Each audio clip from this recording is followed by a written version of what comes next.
सन्माननीय उपमुख्यमंत्री आणि शिवसेना पक्षाचे मुख्य नेते माननीय एकनाथ शिंदे साहेब आज धाराशिव जिल्ह्याच्या दौऱ्यावर येणार आहेत। त्यांच्या येण्यापूर्वीच शिवसेना पक्षाच्या कार्यकर्त्यांची धरपकड सुरू आहे, अशा पद्धतीच्या बातम्या टीव्ही माध्यमातून दिसत आहेत। जी लोक राणा जगजितसिंह पाटलांनी केलेल्या शिवसेनेवर केलेल्या अन्यायाविरोधात बोलायला लागलेले आहेत, अशा सगळ्यांवर कारवाई करण्याचा प्रकार या माध्यमातून दिसतोय।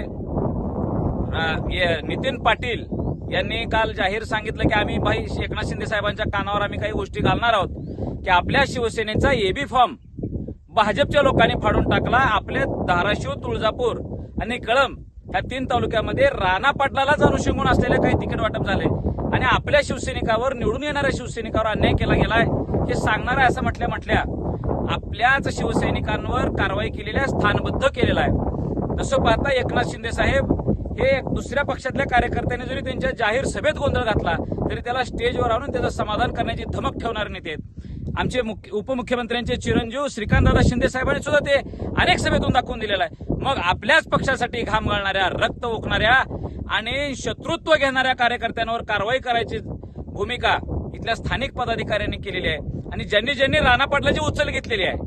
राणा पाटला सोबत येणाऱ्या काळात गुत्तेदारी सहभागिता घ्यायच्या, स्वतःच्या घरातल्या लोकांना पदं वाटप करायचं केलेलं आहे। अशा लोकांनी इमानदार शिवसैनिकावर कारवाई करण्यासाठी पोलीस पाठवलेले आहेत।